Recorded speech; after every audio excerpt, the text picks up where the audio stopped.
When dawn first broke this morning and I heard the birds singing, I saw the sun shining through.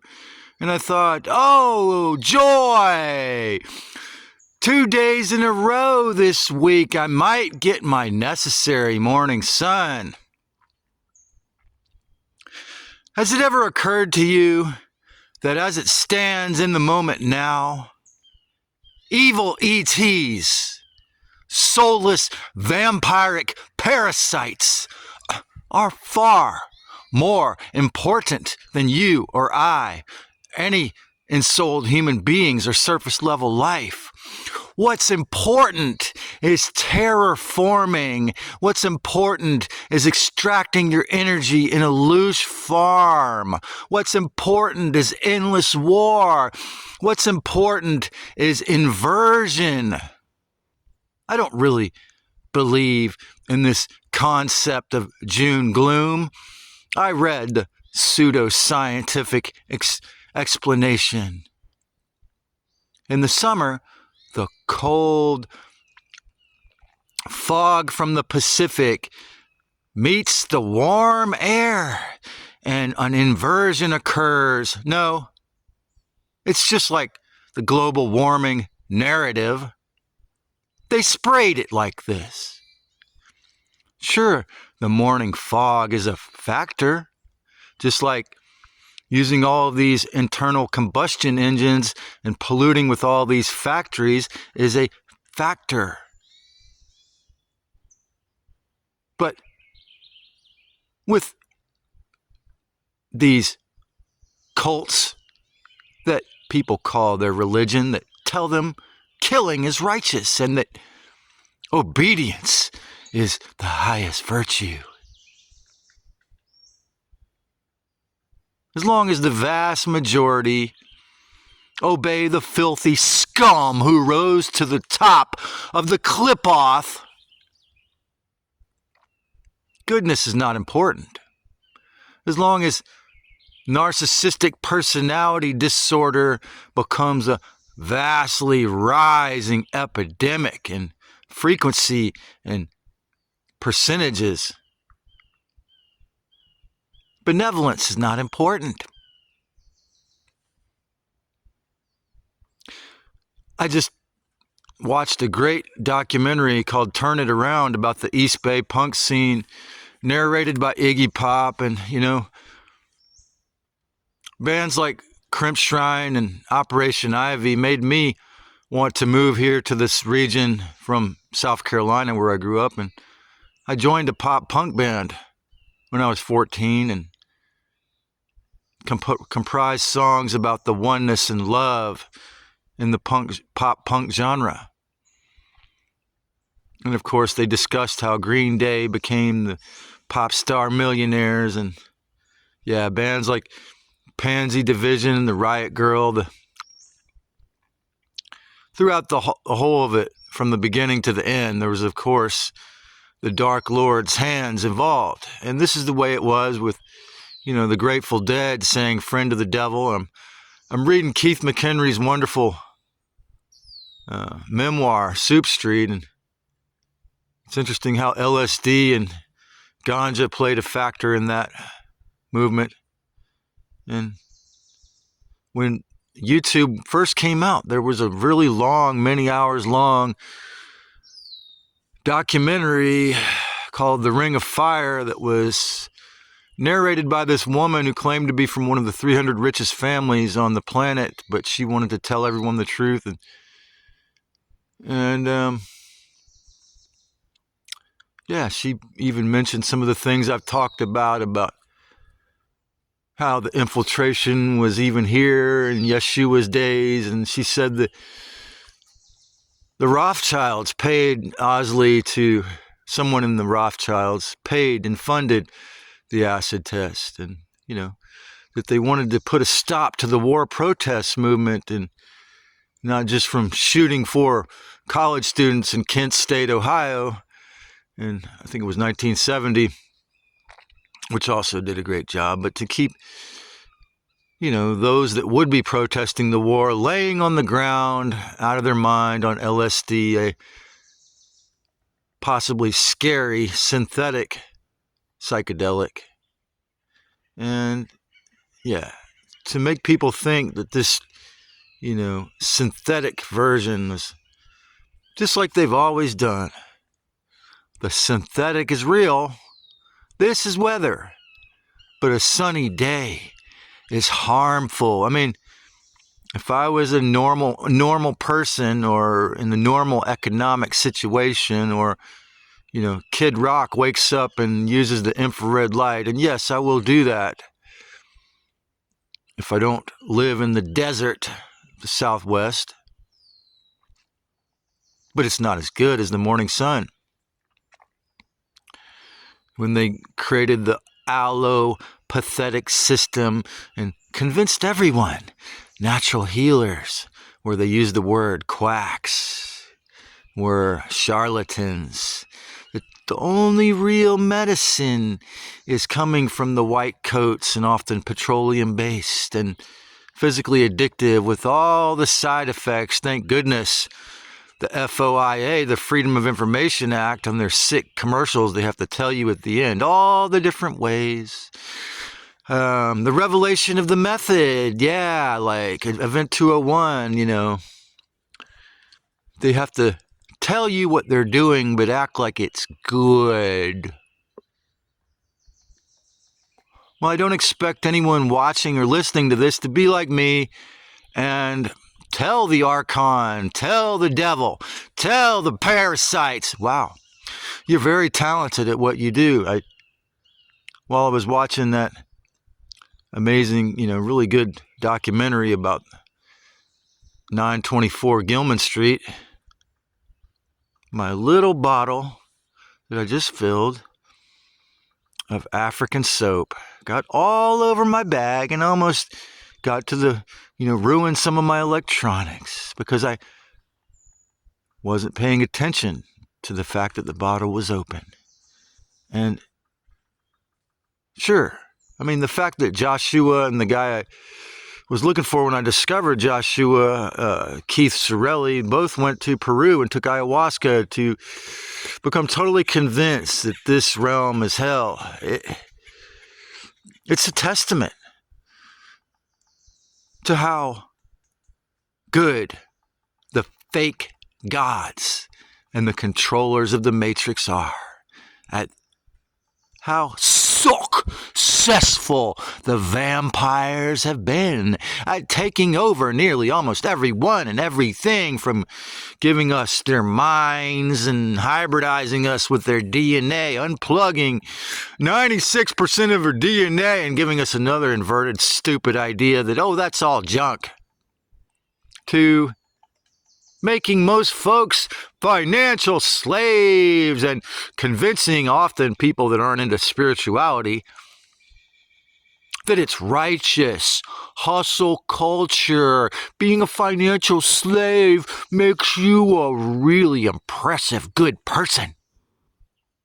The parasites at the scum at the top are vastly more important than you. It's far more legitimate to choose one of the, how many is it? 90, 100 and something different genders, as long as you don't consider yourself heterosexual. That's wrong.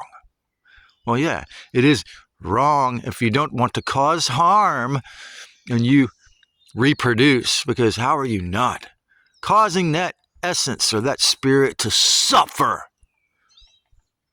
But aside from being forced to consume cholesterol or other animals' milk or placenta, or eat fish, eat the meat of sea creatures, what harm is really necessary? Well, it becomes necessary as soon as the majority believe the parasites have the right to control it all, and we must obey them in their minds. It doesn't become necessary to me other than that consuming of animal flesh or products to keep my brain healthy in its hybridized format. You see why they spread around veganism is a good idea. Because they want you to remain goyim, human cattle. Never once have I ever said that the imposters are not extremely successful vampires who are very good at their job. But what I have said is they stole all their power. As one of the first people that said it in that way is Sean Bond, and they don't have the right.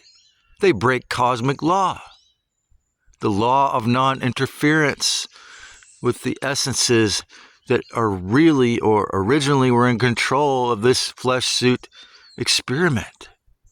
They break the cosmic law that Christ Sophia put forth, that our so-called founding fathers codified from, according to my acquaintance, Dr. Bruce Lipton. They met the Iroquois chiefs who had conceived of the idea of president in, 200 years before meeting them, and kept peace amongst their tribes for 200 years. And no doubt that the Anunnaki are brilliant at mathematics, mind control, coercion, creating this money system that seems to conquer it all. Death and taxes. But death and taxes are both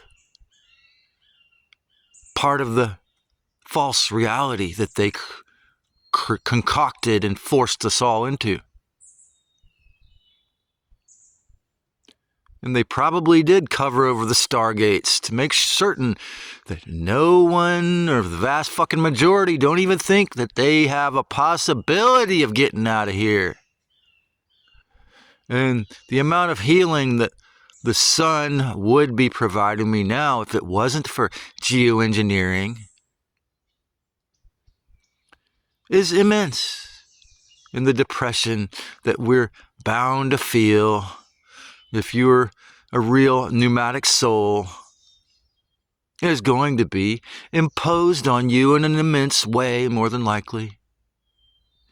And they told us around the year I was born, oh, the sun is really harmful. You have to put on a lot of sunscreen before you go in it.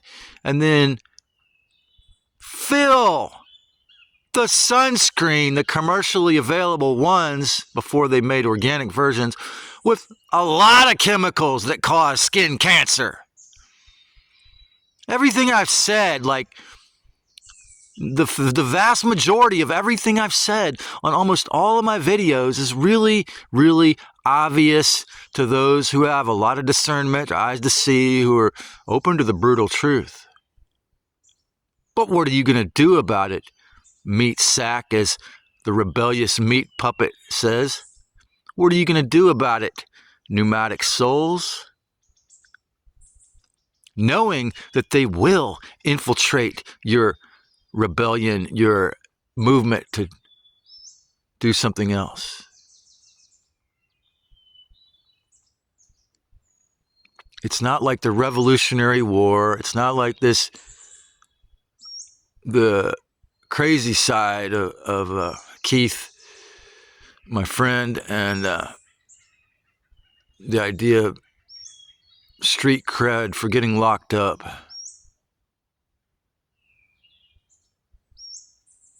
But yeah, it's going to involve effort. Maybe I haven't made enough effort to send in an enlightened robot from the future who tells me, stop smothering yourself with self-discipline. Nah, man. You're a fucking attempted handler. I don't have enough self-discipline. It takes a tremendous amount of self-discipline, self-respect, discernment and awareness, effort to get out of the mental cage, to get out of the wheel of samsara. And certainly, if we ever want to free this divine beauty that became known as earth, this world is, as long as geoengineering exists, as long as these violent Abrahamic inverted cults, exoteric religions are popular, we are living or existing in a hell realm plane net or whatever shape this is. But it is repurposed. It has been taken over probably 1,000,000 years ago by the devil, by the fake, by the lived backwards, by the Epstein class, what they call them now, the blue bloods, those who hate you, hate me, hate life, hate the harmlessly creative, hate respect. And yet, here we are. I can't get my morning sun bath because of the June gloom. And they have to do this because of global warming, because it's harmful that the sun is so warm. Well, yeah, it can be harmful. But what's more harmful than a divine being that was totally originally organic, in my opinion, from all I know, and turn it all into synthetic? I mean, there's a story that I got to do more research on it, but the guy that invented self-replicating nanobot colonies didn't tell anyone about it for years because he knew how harmful it was. But how was he not channeling some divine beings when he came up with that idea? Or even these fucking microwave phones. Do you think humans could come up or concoct an idea that's so fucking tyrannical as a microwaving phone? No. I never said the dark and evil ET overlords are not brilliant at evil, if that's not a fucking oxymoronic statement. But just like all my friends who put banners over the interstate, gave out thousands of flyers, and then they formed Brave and Free Santa Cruz and the Santa Cruz Voluntarists, what happens when like 5 and 6 years ago, when the devil, using the Illuminati and the CFR, openly come to take it all, just take it all? We see the true strength of the real and souled humans show up. We see how much adaptability, how much humans are willing to fight for what's real and good. Yeah. In the inverted, hijacked, filthy version of the fake reality controlled by the mainstream media and the military and the violent cults. We're little beings who don't have any clout and don't matter. But that's only because the fake won the war. Many, many, many, many, many hundreds of years ago or thousands of years ago. But it's not over. The frogs in the pot analogy is happening now. All these systems and battles are heating up. Are you ready to remember that the goodness, the real divinity, the actually ensouled humans, the surface organic level life on this planet is more important than data collection centers, than Klaus Schwab, then David Keith, then all the scum lords of hell who rose to the top. In the grand scheme, in the bigger picture, the devil is here to say, I will strengthen you or make you go through more energy extraction in more horrific ways. Give you these endless streams of ultimatums where either you have more courage or we harm you more. To prove their powers, they had to give you,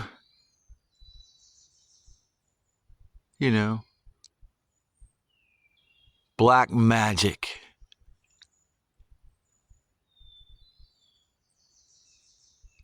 If they weren't afraid, you wouldn't have the Garden of Eden story. You wouldn't have the Bible. If they weren't afraid, you wouldn't be asked to think of killing as righteous if it's done in a military. If they weren't fake, they would actually be able to completely have it all already. If this was really only a hell, then I wouldn't be able to make this video. The reason why the devil and the fake gods and the fake controllers and all the plans of the New World Order can't happen in a recorded session in Congress is because they stole their power, because they're not real. Why did they have to infect our minds with all the mind control, thought inserts, and even gadgetry? Because they don't belong here. The evil ones are thieves, are vampires. I belong here, whether, for whatever reason. You belong here if you agree with this and you're a respectful person. But before these fallen vampires got here, the divine Namulu, Christos human race, and Christ Sophia had not experienced evil. Had not experienced inversion. Had not experienced something that would lead to the idea that a child was born in the wrong body and they should have their reproductive organs chopped off. Voluntary castration is righteous. No, only very talented parasites could convince a race of such things. Have you ever made a painting, written a song, made a creative dance, had an exploratory conversation? If so, why not have one right now? If you haven't yet, why not begin now and do something creative? Experience the truth of the actual divinity within you, even in the small way. Because this is how you can remember. This is how you can have that glimpse of what an essence really is. Exercise sovereignty in little ways that you still have to exercise it. Exorcise the false self as much as possible. Kick its ass. Don't be harmful to others. Don't think they have the right to fill the sky with a horrific aluminum dust cloud to prove that the evil one is in control. Don't be a fucking financial slave. Move to another region if you have to, where it's not that way. Or if you're slightly masochistic and recklessly courageous, maybe you can do this. there's many, many different answers. Like that scene in the labyrinth with the snail. There's many options. If you bring the true essence, if you dust it off, if you excavate, if you, like an archaeologist, are willing to do the inner shadow work to find the free will buried in the Qlippoth, it might still be there. I mean, I never said the fucking fallen scum lords were not good at their fucking evil, incredible, fake omnipotence job. I mean, MRSA is the exact opposite of what they did in the beginning of the lockdown to establish the fake narrative where they, people would die of a car accident or die of something else, and they'd write on the death certificate that it was the convoy 1984, even if they never had it. And many, many people die of MRSA, and they don't put that on their death certificate. And the only thing they still have to this day, after knowing it's existed for how long, a decade or more, is some kind of antibiotic that guts similar to cancer, guts your bank account, thousands of dollars of antibiotic to make it go away for a week. Because they want your money. They want to make everyone that's right. The controllers want everyone to be as sick as possible. Then they cash in. Then they come in and say, you have 6 months to live. If you do what we say, you might live, And it's a self-fulfilling prophecy. Then they take all your money and give you these poisons to get rid of your illness. And they never ever tell you. When do they ever tell you? I mean, there's a few like Zach Bush, but very, very few will ever tell you should change your diet, change your thinking, change other things. No, they never say that. They just say, do as we tell you, and it'll be all good in the hood. Go to church and get on your knees and worship those who steal all your energy. And then when you die, go to the tunnel of white light and you'll go to the lake of fire forever if you don't do as we say. It's all really obvious for those who have eyes to see. Whether it's mostly an asymmetrical battle, as Keith Sorelli says, or it's actually a spiritual warfare and we actually have a chance. I don't know, because they do a great job at keeping me isolated, since I don't want to associate with grifters anyway. But it is incredible, all-pervasive psychological and physical war. It's been going on for eons. And what are you going to do to free your essence? Or if you're really hubristic, or if you're really, grandiose, to free humanity and free this beautiful environment. Because nobody's going to do it for you. Yeah. Unless things change, the parasites are far more important than you and me. But are they really?